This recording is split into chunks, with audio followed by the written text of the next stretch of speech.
Hello and welcome back everybody. This is in Blender's course about everything you need to know about sculpting. So before we go to the brushes, so we have seen the workflow type, the three workflow type, the dynamic topology. We have seen about the multi-resolution and the normal kind of sculpting. Now we are going to be having some fun with the real.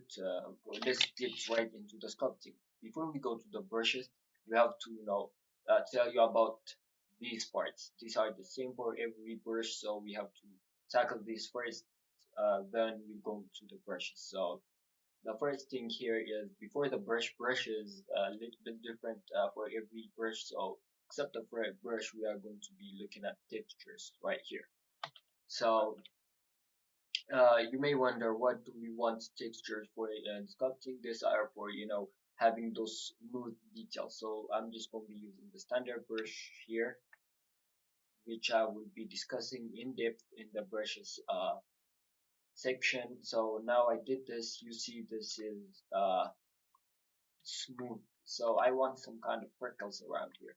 So what I can do is add a texture. For that one, you could use a real texture or just create a new one. So in new one, so we are going to be going to this, the textures panel, and the type is image or movie. So you can add an image as if a texture with alpha. So you could just use that one or just go to the cloud, use the procedural ones. Now the good thing about this is they are in 3D. They work in 3D. Now I'll just go here and I just something. So now you'll notice that if I go here and start sculpting, you see this kind of deformation. So to see it better, um, I'll just describe how to make your brush larger and smaller. But for now, you can just use F for making your brush bigger or smaller. Shift F to adjust the string. You could just use these, but the shortcuts are better. So now you could get this kind of deformation with just the brushes.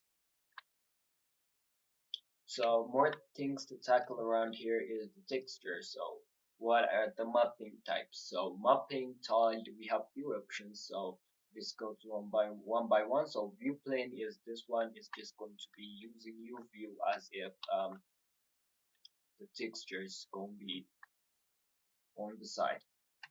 So now if I sculpt from here, so if I go here and do this, it's going to be sculpted like this. So let's enable the dynamic topology for better things, to understand on.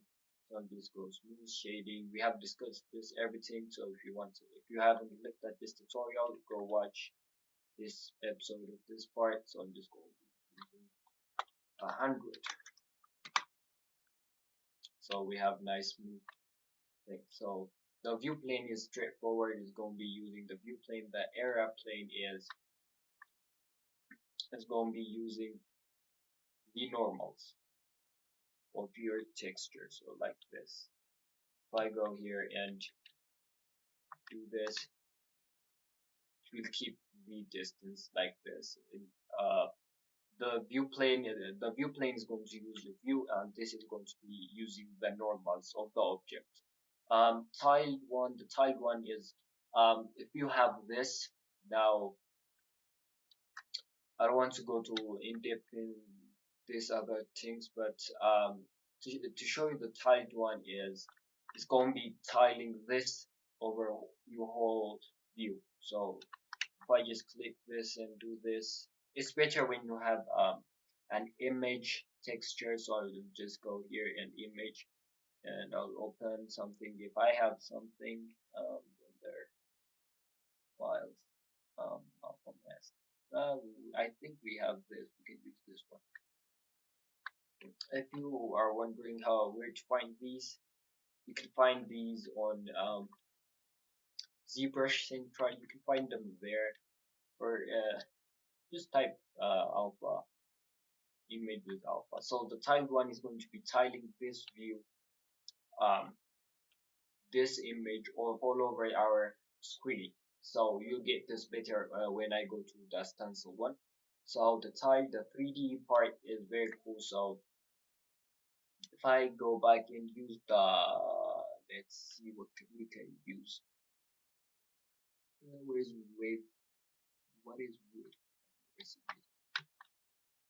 I don't think this should be like this, but if we use this and now we use this, the 3D is the procedure ones, as I told you, they're going to be using the, let me just move this for a minute so we can work better with this. So the 3D ones are, the best thing about the 3D ones is they are 3D, so they pass through the whole geometry.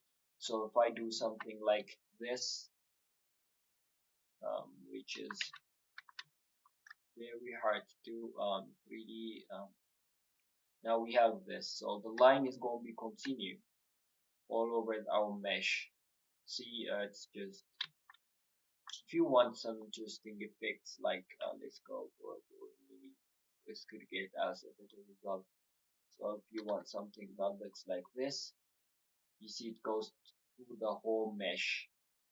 That's what I'm talking about. Okay. So let's just continue with this. You should experiment with this. So random is straightforward. It's just random. Just going to be using that. Now this is going to be using this part of the if we change this to the image part, so it's going to be using the whole image. But now in random, going to be using the part of the image. Every time you press this, now I press this, it's going to be using another part of this image. So if you don't want to have, millions textures together, you should use this. Just use one texture, a high quality texture, and just random on it, so you could add more details. If I make this 200, it should show more details. Yeah, like this. So you could, every time you press this, is um another part of the image. So let's just continue. Stencil is a cool one. So when you have stencil, the tiled one, as I told you, it's going to be using this. So this part of the image. So few shortcuts around here. If you click Shift and right click, it's going to be zooming this. You could just right click on this, and you could just move it around like this. Um, you could just click Control and right click to rotate it around. So right click, shift right click to scale this in. Now if I show you this right here, if I click this, now you see it's going to be using this part of the image. So if you want more, more control over where the texture is going, if you want it like this, to go like this, you should use this. So you should click this and move this right here, right click to move. Bam. So I'm just going to be enabling the screencast tools, which I forget every time to enable. So now I want to hit this like this and continue with this. So the next thing is, we see right there is going to be back to, for me, let's do this. Put this back to view plane. Now we have few settings around here to tackle. So angle is straightforward. Just going to be changing the angle. So if I use this like this, maybe around here, just click this. I think the wood one will show us better. So if I do this, now I go to the textures and rotate it a little bit more. You see it's going to be rotating like this. Now if you want to create, let's say a line that goes like this, if you don't want this to go like this, you should use this option, which is using rec. Rec is going to follow the brush like this. So if I put this back to 0, I guess it should work like this, or 90 degrees. It's going to be rotating the brush to your angle. I should use 45. This should work. Let's go to a nice place right in here. So I don't know what this is about. Just ignore it. We use this. You see that the brush is rotating. You should, play with this to know the right angle. So now if you want some random stuff to be happening, so if I do this, it's always the same, and you want it to rotate every time, you should put random on. So it's going to be using new rotation every time you do this. So you find this. So every time you press this is a new thing. So I'll be discussing about this, the texture. So now we could, random angle. So we could just limit the random angle to, 10 degrees. So it's not going to be far from 10 degrees. So every time we rotate is a 10 degrees limit. So that's straightforward. If we disable this, the offset is how much you offset this texture you're using here. The scale is straightforward. If I, scale in the x-axis is going to be, more stretched. This part, just play with these. Put this back to 1.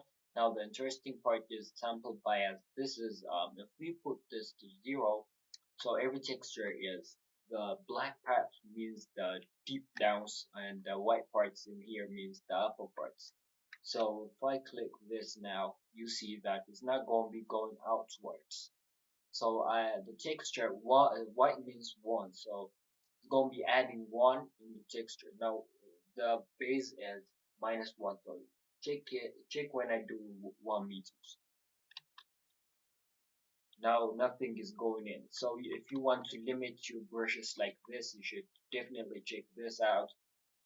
And I'll be going on more on the next tutorial, so keep up.